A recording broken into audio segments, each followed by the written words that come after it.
Hello guys! Welcome! Collective reading po tayo ngayon. Tingnan natin kung kanina itong mapipick up nating energy.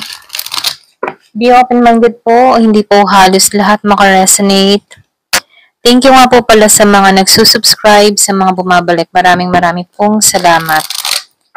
Give me the message for collective. Kanina itong mapipick up nating energy.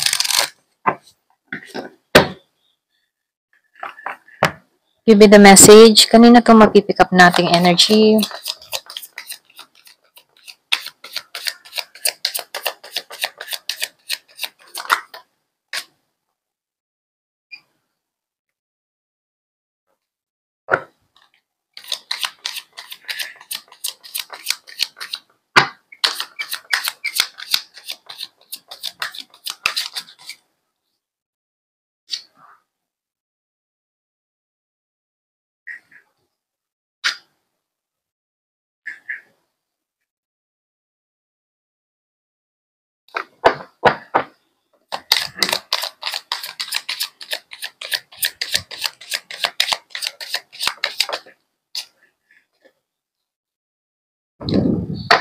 Meron akong nakikita Scorpio, Cancer, meron ding Pisces, meron akong nakikita Gemini, Aquarius, and Libra.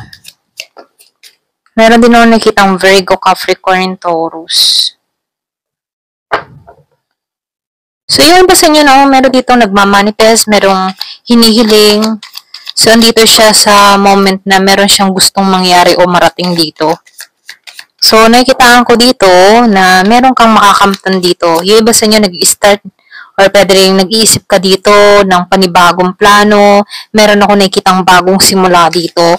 Na kung saan itong iniisip mo, pinaplano mo, meron tong hatid na tagumpay. So, nakikitaan ko dito, no, maging klaro ka sa intention mo kasi marireceive mo tong blessing na to. So, nakikita ko rin dito, magiging maaluwan ang sitwasyon mo. Meron ako nakikitang achievement na marireceive dito. So, nakikita ko dito, nakaranas ka dito ng pagkawala or pwede rin sabihin naranasan mo yung kawalan. So, nakikita ko dito, yung iba sa inyo nakaka-recover na. Lalo-lalo na kung meron kang mga tinitake na medicine, kung meron kang medication. So, nakikita ko dito yung recovery. Nakikita ko rin dito, yung iba naman sa inyo, meron dito unti-unti nang nakakaraos yung pamumuhay, nakakabayad na ng mga utang-utang. So, lumalabas din dito na magiging maayos, magiging ng maaluwan ang iyong sitwasyon. So, lumalabas din dito, no, meron ako nakikitang selebrasyon, may pagpupunyagi, meron dito masayang kaganapan na mangyayari. So, yung iba naman sa inyo, nakikita ko dito, merong masaya. Okay? Meron ditong masayang nagaganap sa'yo. Na kung saan meron dito sama-sama, grupo, or pwede rin kapamilya na nagsasaya or nagpupunyagi sa mga achievement mo. Yung iba naman sa inyo, nakikita ko dito, meron ditong surpresang bisita na parating sa'yo. Hindi mo ito inaasahan, pero itong bisitang ito magdadala sa'yo ng saya. Yung iba sa inyo, nakikitaan ko dito, nakaranas ka dito before na yung bang pinagkaitan, hindi ka pinagtuunan ng pansin. So, nakikitaan ko dito, meron kang kadiling dito na tao na Scorpio, malakas yung Pisces. Nakikitaan ko dito na siya yung tipo ng tao na hindi kanya pinagtuunan, binaliwala ka ng tao na to. So, nakikitaan ko dito, hindi siya nakatuon sa'yo. Before, ito na yung nakikita ko dito. Pero ganun pa man, naalisan mo to. Lumalabas dito na nagkaroon ka ng paglaya sa sitwasyon or pwede rin nahanap mong mali yung sarili mo. Meron ako nakikita ditong transformation, kumbaga malaki yung pagbabago na nangyayari sa'yo sa panahon ngayon, na kung saan before hindi mo makita, hindi mo alam kung meron pa bang pagbabago na magaganap sa'yo. Pero ganun pa man, yung iba sa inyo, meron ditong naliwanagan. Kumbaga naging malaya sa sitwasyon, lalo-lalo na dito sa taong ito, okay? Kung nakaranas ka dito na hindi ka pinagtuunan ng pansin, binaliwala yung sinabi ko nga kanina, nakalaya ka na dito, naka-moving on ka na dito, or pwede rin sabihin, ito yung una mong plano. Ang alisin to sa isipan mo.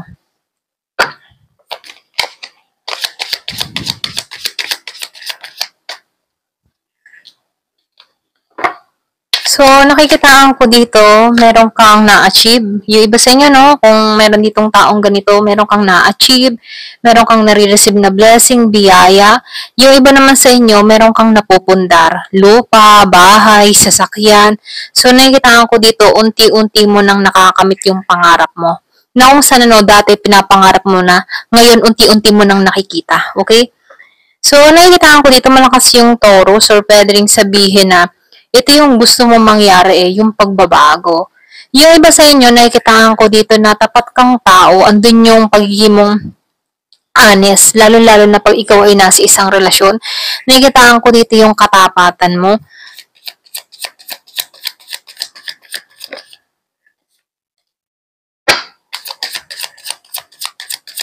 Yung iba sa inyo, nakikitaan ko dito, hindi ka naman popular na tao, no? Pero ganun pa man, kahit hindi ka popular na tao, kilala mo yung sarili mo. So, nakikitaan ko dito, hindi ka pala kaibigan, konti lang yung friends mo, hindi ka masyadong mahilig makihalubilo. Ito lang nakikita ko sa'yo. Or pwede rin sabihin ng klase ng trabaho mo ay sa bahay, or pwede rin online. Yung bang tipo na hindi ka madalas makipagkita sa mga tao. Pero ganun pa man, kahit ganun yung klase ng trabaho mo, kaya mo yung sarili mo, nagkakaroon ka dito ng pagpupunyagi or pwede rin sabihin, nakikita mo yung resulta ng ginagawa mo. Yung iba sa inyo, malakas dito nagtatrabaho online, okay? More online or pwede rin sabihin na meron kang sinasagawa dito, okay? So, nakikitaan ko rin dito, no, na ikaw yung tipo ng tao na workaholic. Kumbaga, dibdiban ka kapag nagtatrabaho ka. Kasi gusto mong may ma-achieve dito, gusto mong makamit yung pangarap mo. Meron ako nakikitang Virgo, Capricorn, malakas ang Taurus. Meron din ako nakikitang Aries, Leo, Sagittarius. So, meron ako nakikitang Year of the Dragon, Year of the Dog.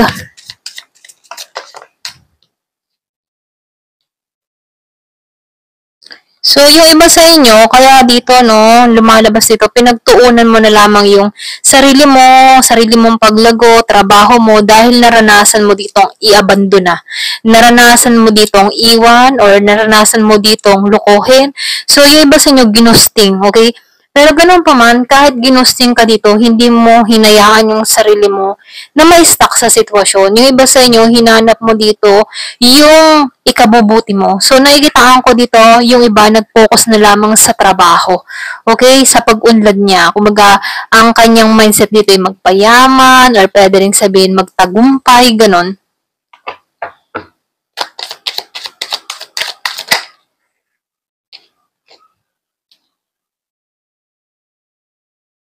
Kasi dito, no, nakaranas ka din dito na nasarahan yung kaisipan mo about dito sa tao mo, no, dahil sa labis na pagmamahal. Yung iba, hindi halos lahat.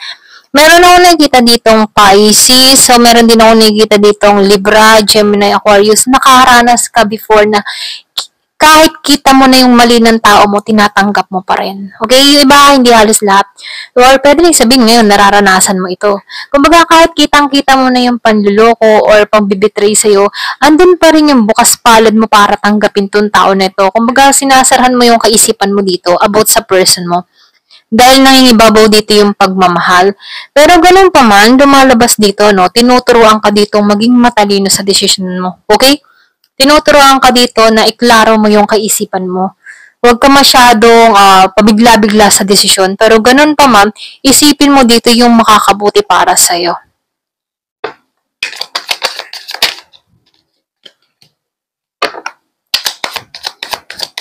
Yung iba sa inyo nakikitaan ko dito, merong offer na parating. Okay, pwedeng trabaho to or pwede ring usaping pera, pagkakakitaan, pwedeng part-time to. Okay? So, meron ako nakikita ditong alok. Iaalok sa'yo or pwede rin meron kang ma-receive na regalo dito. So, lumalabas dito, no, meron ako nakikita ditong makikipagkasundo sa'yo. Yung iba sa inyo, kung meron kang nakaaway, nakaalitan, nakatampuhan, okay, meron ako nakikita ditong pakikipagkasundo, may iaalok, merong i-offer or iririgalo sa'yo para nang sa ganun na makuha yung loob mo. So, itong tao na ito, nakikitaan ko dito, gusto nitong makipagkasundo sa'yo. Pero ganun pa man, nasa iyo yung desisyon mo. Nasa sa iyo yung desisyon kung tatanggapin mo tong tao na to. Pero dito, inaasam lang ng tao na ito na makuha muli yung kalooban mo.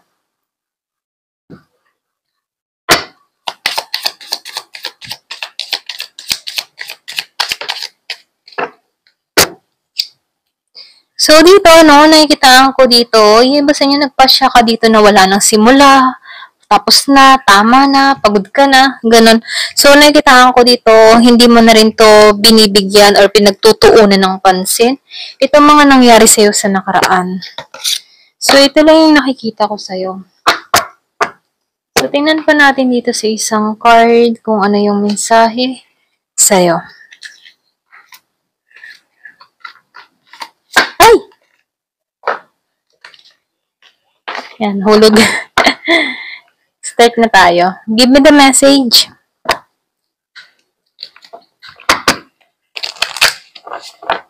Give me the message. Ano pa yung mensahe? So, may wild dito. Okay? So, meron ditong involved na wild. Or pwede sabihin ikaw yung tipo ng tao na attractive ka, passionate ka. Okay? Lumalabas dito na meron ditong wild. Nakikitaan ko dito may hilig sa pula. Love. So, meron nagmamahal dito. Pwedeng tingin sa'yo ng tao mo, wild ka. So, nakikitaan ko dito, no? Yung iba sa inyo, lakas loob kang umalis dito. Okay, ito lang nakikita ko. Pero ganun pa man, ano, meron ako nakikita ditong tao na hindi makarecover sa'yo. Mahal ka ng tao na to. Pero yung sabihin yung sa world, no, matapang kang tao. So, nakikitaan ko dito, mahabang panahon ka din na-trap sa sitwasyon. Kaya dito, lumalabas dito sa isang card, ano, andito ka na sa handa ka na magpalaya. Kasi mahabang panahon ka na na-stuck. Pili mo, na-trap ka, ganyan. So, meron nung nakitang 34, 28, 30 years old. So, meron na nakikitang rejection, ano. Yung iba sa inyo, nakikitaan ko dito, ano, yung ginusting, inabandon na, naranasan mo to, nireject ka. Pero kahit nireject ka dito, no, tangay-tangay mo pa rin tong energy ng tao mo. Okay? Or pwede rin sabihin, kahit nireject ka nito, kung ikaw yung inalisan dito, no, tangay-tangay ka pa rin ng tao nito, yung alaala. Meron ako nakitang timing. Soulmate. So, yun kasi soulmate mo to, or pwede rin tingin mo soulmate mo tong tao na to. Ayan, nahulog to. Letting go. So, minamang kahit dito, ito na yung time para i-let go to, or pwede rin nile-let go mo na to, o iniiwasan mo to, or pwede rin sabihin, handa ka na tanggalan to. Meron ako nakikitang tukso. May mga tukso dito, ano. So, lumalabas dito, merong tukso sa pag-itan ninyong dalawa. Pwedeng merong involved na tao. So, nakikita ko dito, meron dito biktima. Yung bang biktima siya ng kaisipan niya dahil sa pag-iisip niya ng mga negatibo. Okay, or pwede rin sabihin mahabang panahon ka din na merong gumulo sa kaisipan mo. Okay? So, merong mga problema na dumating. Kumbaga, meron akong nararamdamang may na-trauma. Okay, may na-trauma dito, feeling victim sa sitwasyon, or pwede rin sabihin nasaktan siya dito.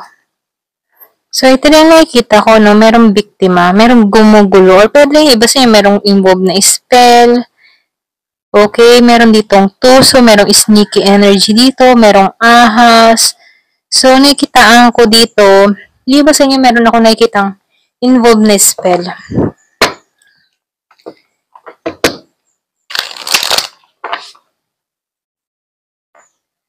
Ayan, wait lang ha.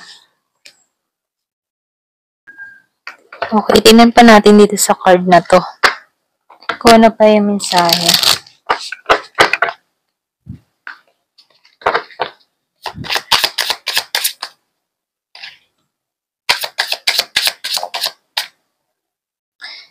Merong mangyayari dito next couple of days.